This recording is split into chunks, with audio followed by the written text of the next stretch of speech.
메스터스 아이디어. 자, 지금이 바로 그 일을 해야 할 때다. 지금이 바로 스케일업 이전에 반드시 해야 할 일이 뭘까요? 지금이 바로 그 일을 해야 할 때다. 브레인 체스키 등등등등등. 지금이 바로 그런 일을 해야 할 때다. 당신의 사용자는 어디에 있는가라는 질문. 에어비앤비 공동창업자 브라이언 체스키 이야기다. 2009년 어느 날 혁신적인 아이디어를 가진 젊은 기업가 브라이언 체스키는 실리콘밸리의 유명한 스타트업 엑셀레이터인 Y 컴비네이터의 공동창업자 그레임을 만났다.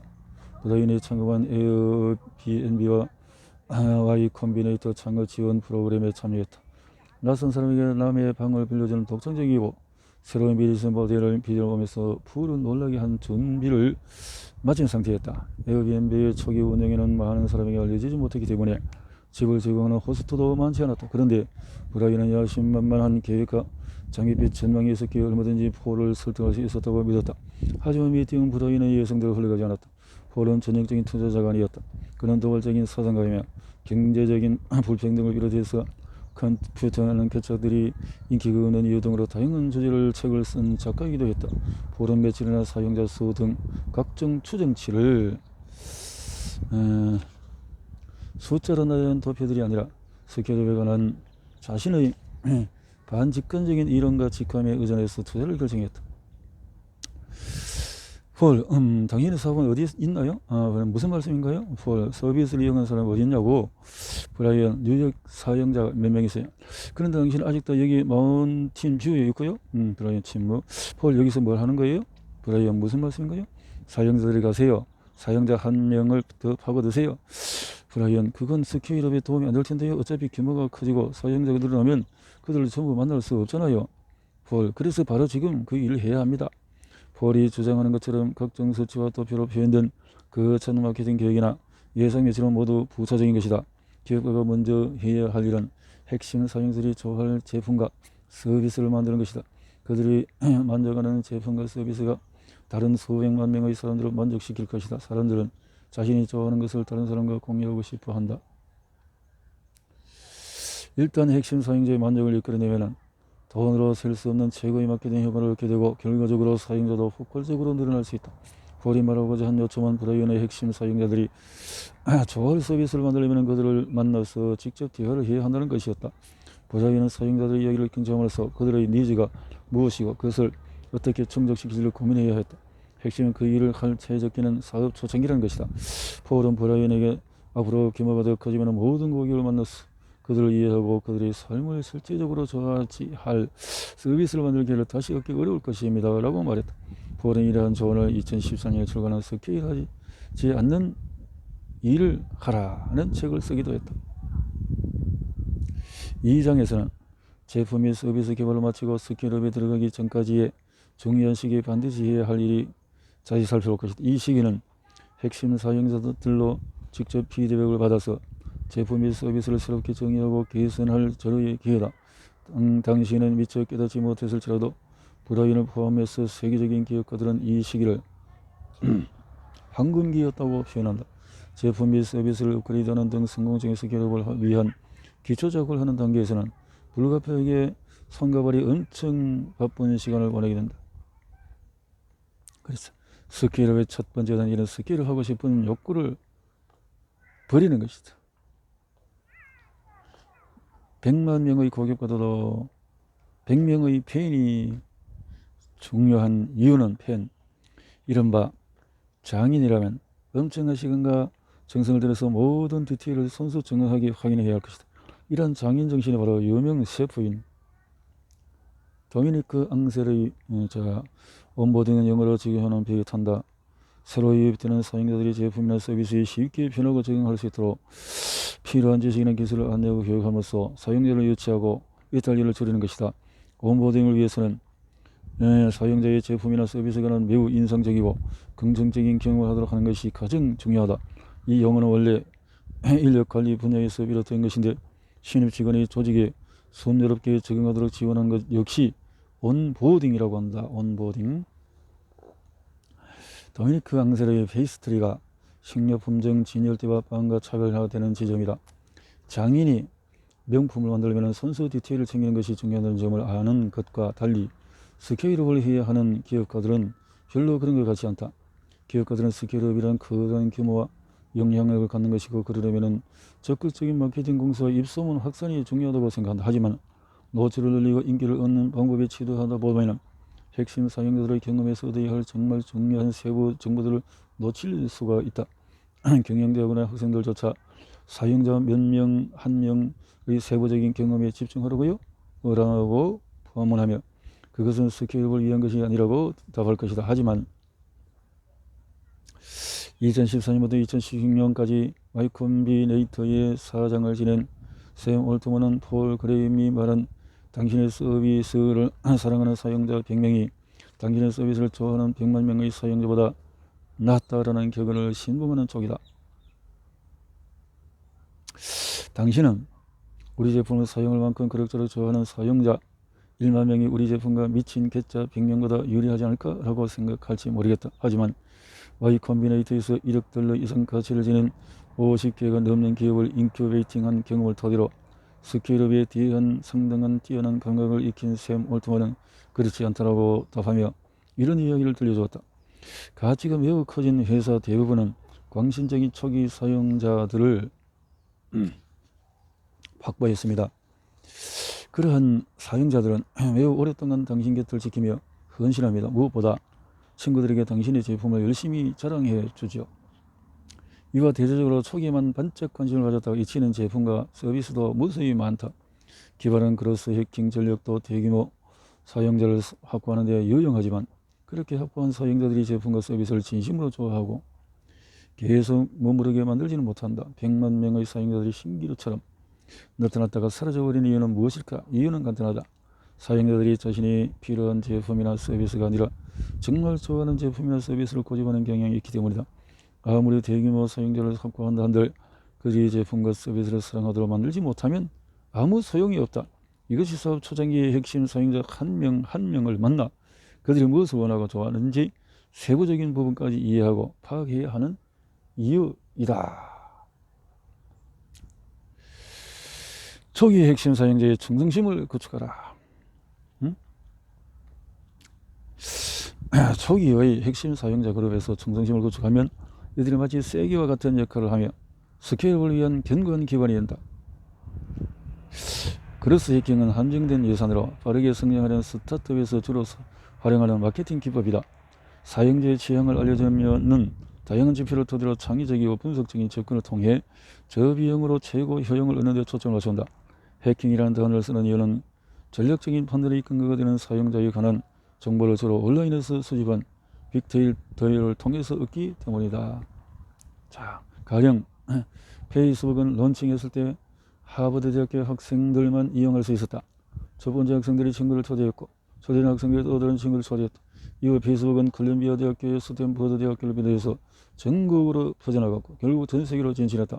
페이스북이 초기 사용자 그룹이었던 하버드 학생들이 큰 사랑을 받지 못했다면 그토록 빨리 퍼져나갈 수가 없었을 것이다. 페이스북과 트위터의 성공 이후에 많은 기업가가 또 다른 사진 공유 앱을 만든 겁니다. 라는 식으로 서비스를 재빠르게 모방한 애플리케이션을 만드는 데 집중했다. 하지만 Y 콤비네이터는 더 야심찬 시도를 하는 스타트업 이른바 세미 비트에서 원작까지라고 이름 붙인 기업들에 관심을 가졌다. 비트는 소프트웨어를 원자는 사람이나 인프라와 같은 물리적인 자산을 의미한다.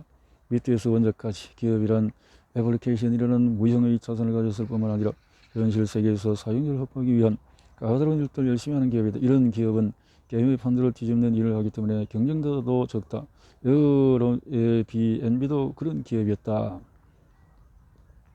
브라이언 체스키와 파트너 조 게비아는 폴 그레임의 권고대로 뉴욕을 갔다. 그들이 할 일은 사용자를 직접 만나는 것이었다. 그래서 직접 사용자들과 대화를 해서 겨울이었어요. 밖에는 눈이 내렸고 우리는 스노우부츠를 신고 있었죠. 우리는 호스트의 집에 들어가 사진 찍었어요. 웹사이트에 오늘 찍은 집 사진을 업로드를 할 텐데 혹시 다른 피드백이 있으신가요? 그랬더니 잠깐 사라진 호스트가 노트 한 걸 들고 나타났어요. 노트에는 에어비앤비라는 바라는 점들과 이에 대한 제안이 잔뜩 적혀 있더라고요. 그 제안들은 에어비앤비의 로드맵과 같은 것이었어요. 로드맵은 종종 개발자들 머리가 아니라 핵심 사용자들 마음에 존재합니다. 어떤 기업가는 그런 피드백과 제안을 비판으로 받아들이겠지만 브라이어는 그것을 에어비앤비의 진심으로 애정을 느끼며 더 깊이 단단하게 연결되길 바라는 증거라고 해석했다. 호스트 방문을 통해 브라이어는 사람들이 무엇을 사랑하는지 배웠고 이어서 에어비앤비의 비밀 무기가 됐다. 우리 서비스의 중성심 높은 사용자를 10명 만드는 일은 정말 힘들지만 그들과 함께 많은 시간을 보낸 데만 그리 어려운 것도 아닙니다. 그리고 계속해서 이렇게 하면 어떨까요? 저렇게 하면 또 이렇게 하면 끊임없이 묻는다면 말이죠. 우리는 단순히 사용자들을 만나기만 한 것이 아니라 그들의 소파에서 잠을 자며 함께 살다시피 했어요. 호스트의 집을 방문하면서 브라이어는 소중한 피드백을 얻을 영리한 방법을 개발했다. 그는 사람에게 현재의 서비스에 대한 생각을 묻는 대신 앞으로 만들 수 있는 서비스에 대한 생각을 물었다. 저는 서비스를 개선하려면 어떻게 해야 할까요? 라고 묻는 대신에 당신이 너무 좋아서 흥분하게 만들려면 어떻게 해야 할까요? 나는 당신을 만나서 모든 사람에게 자랑할 서비스를 개발하려면 무엇이 필요할까요? 처럼 더 크고 과감한 질문을 던졌어요. 그런 질문은 사용자들이 에어비앤비의 더 크고 과감한 버전을 상상하도록 이끌었지요. 최적의 사용자 경험을 찾아내는 디자인 싱킹 전략이라. 최적의 로드 아일랜드 디자인에서 그래서 산업 디자인을 공부한 브라이언의 최대의 강점 중 하나는 디자인을 활용해서 창의적으로 문제를 해결하는 전략, 디자인 싱킹에 있다. 그는 디자인을 단순히 예쁜 기회만 만드는 것이 아닌 다른 것으로 정의한다. 스티븐 잡스가 디자인은 어떻게 보이느냐는 문제가 아니라 어떻게 가능하느냐의 문제다라는 유명한 말을 했죠. 이걸 다르게 표현한 디자인은 제품 그 자체다라고 할 수 있습니다. 디자인 띵킹은 말 그대로 제품이나 서비스의 디자인 과정에서 디자이너가 활용하는 창의적인 전략을 의미한다. 핵심은 디자인의 초점을 사용자의 문제를 해결하고 좀 더 편리하게 이용하도록 맞추는 데 것이다. 그런 사용자 중심의 디자인을 위해서는 인간의 감정과 행동 등에 대한 깊은 이해가 바탕이 되어야 한다. 제품과 서비스를 디자인할 때는 실제 제품과 서비스를 만들어내는 개발팀과 긴밀하게 협력하고 피드백을 주는 과정도 중요하다. IT 기업 외에 다른 영역의 기업에서도 디자인 띵킹을 혁신 창출을 위한 방법론으로 적용하고 있다. 브라이언은 디자인 띵킹을 활용해서 주어진 대상을 혁신적으로 정의하고 새로운 가능성을 창출하는 방법을 알고 있었다. 덕분에 그와 함께 브레인스토밍은 평범한 회의가 아니라 미래를 창조하는 고부가치로 활동이 된다. 회사를 크게 성공시키고 싶은 사람들이 서로 자랑하고 싶은 서비스를 만들어야 하죠. 그렇게 입소문이 날만한 서비스를 만들려면 평범함을 버리고 감동적인 경험을 줄 수 있어야 합니다. 우리는 사용자가 별 5개 리뷰를 쓰게 하려면 어떤 서비스를 할까요? 질문을 던졌습니다. 그리고 체크인 과정을 상상해봤죠. 에어비앤비 숙소에 도착해서 문을 두드렸지만 호스트가 문을 열어주지 않는 데만 별 1개짜리 경험일까요? 20분 기다려서 호스트가 만날 때만 별 3개짜리 경험이고 별 5개짜리 경험은 문을 두드렸더니 호스트가 문을 열어주고 사용자를 집 안으로 들어오게 하는 거예요. 좋은 경험이지만 친구들에게 자랑할 만한 대단한 것도 아니죠. 그래서 우리는 별 6개짜리 경험 어떨까도 생각해 봤어요. 문을 두드리면서 어서오세요 라고 하면서 문을 열어줘요. 테이블 위에서 웰컴 과일이, 냉장고에 시원한 물이, 그리고 화장실은 깨끗한 세면도구가 준비되어 있을 겁니다. 모든 것이 훌륭해요. 이렇게 할 것이다. 그래서 별 7개는요. 호스트가 이렇게 말하면 문을 열어줘요. 어서오세요. 서핑 좋아하세요? 서핑 보드가 준비되어 있어요. 당신을 위해서 서핑 강습도 예약해 놨어요. 그러면 사용자는 이건 지나칠 정도로 너무 좋다라고 말할 거예요. 별 8개짜리 체크인 어떨까요? 공항에 리무진이 기다리고 있을까요? 별 9개짜리는 체크인 공항에서 사용자를 위한 한정 거리대가 열리는 것입니다. 별 10개짜리는 체크인 비행기에 내렸을 때 1964년 비틀즈가 되는 경험을 하는 겁니다. 고등학생은 5,000명의 자신의 이름을 외치며 플래카드를 흔들고 있는 거예요. 마지막으로 별 11개짜리는 체크인 어떨까요? 사용자가 공항에 나타나면 일론 머스크가 와서 저와 함께 우주로 가시죠 라고 말하는 거예요. 확실히 별이 많은 경험일수록 창의적이고 엉뚱하다, 실현 가능성이 없어 보이지만 이런 상상은 최적의 사용자 경험을 권하는 데 무척 도움이 된다. 브레이언은 호스트가 나타나서 문을 열어주었다와 일론 머스크와 함께 우주로 갔다. 스윗스포 공연장에서 가장 좋은 음향을 들을 수 있는 위치를 가리킨다. 스윗스포 야구나 골프 같은 스포츠에서 가장 효과적인 타격이 이루어지는 지점을 뜻하기도 한다. 경제학에서는 제품과 서비스의 만족과 효용을 극대화함으로써 최적의 사용자 경험이 이루어질 수 있는 어떤 조건을 의미한다. 가령 사용자가 특정 제품이나 서비스를 구매하고자 하는 욕구가 가장 많이 생길 수 있는 가격 역시 스윗 스폿이라고 할 수 있다. 어떤 제품이나 서비스를 제공하는 기업에 대한 시장에서의 인기가 최대치에 이르러서 유례 없는 큰 호황을 누리고 있을 때를 가리켜 스윗 스폿이라고 한다. 일단 자, 이렇게 사용자 한 명을 완전하게 만족시키는 것에서 출발하라. 현재 에어비앤비는 대규모 상장 기업이 되었고 브라이언 이성 호스트 집을 방문하지 않는다. 하지만 그는 여전히 오랜 호스트 및 사용자들과 관계를 유지하며 디자인과 전략에도 도움을 한다. 새롭고 혁신적인 서비스를 고안할 때도 여전히 한 명의 핵심 사용자가 되어서 극단까지 성장을 밀고 나가며 최적의 경험을 찾으려고 했습니다. 에어비앤비 트립을 구성할 때도 마찬가지. 에어비앤비가 공간을 공유하는 것이라면 트립은 호스트가 직접 설계한 여행 경험을 공유하는 것이다. 브라이언은 직접 사용자 한 명을 위한 휴가 계획을 짜는 것에서 시작했다. 여행지를 찾습니다. 저희가 당신을 따라다니며 샌프란시스코 여행 사진을 찍어드립니다. 라는 공고를 내자 런던의 리카르도라는 사용자가 선뜻 지원을 해왔다. 리카르도는 샌프란시스코를 여행한 경험이 있었지만 그때는 자신이 원한 휴가를 보내지 못했다. 전형적인 관광명소로 다녔을 뿐 그 이상은 아니었다. 다른 여행들이 그런 것처럼 샌프란시스코에 사는 사람들은 절대 하지 않은 일을 하며 혼자 시간을 보냈다. 에어비앤 트립은 리카르도가 정확히 원하는 샌프란시스코 여행 계획을 짜기로 했다. 브라이언은 애니메이션 제작사 픽사의 스토리보드 작가와 함께 여행 일정을 여러 장면으로 구성해서 각 장면에서 어떤 변화무쌍한 경험을 할지를 대본처럼 상세한 계획을 짰다. 브라이언은 변화무쌍한 경험을 하려면 전형적인 관광지가 아닌 곳에서 현지 사람들과 직접 만나야 한다고 생각했다. 처음 어떤 도시에 가면은 하루나 이틀 안에 사람들과 함께하는 환영 이벤트가 있어야 해요. 그리고 적어도 셋째 날에는 안전지대에 벗어나서 도전해야 해요. 또 안전지대를 벗어나지 않으면 그 여행을 기억하지 못하거든요. 안전지대에서 벗어날 수 있고 뭔가를 새로운 일이 일어난다면 변화의 순간이 오는 거예요. 별 볼일 없던 예전의 자신은 죽고 새로운 더 나은 자신으로 다시 태어나는 겁니다. 모든 영화가 이런 소설을 갖고 있어요. 평범한 세상에 살던 주인공이 그 세상을 떠나서 한계점을 넘습니다. 이런 것을 영웅의 여정이라고 부르죠.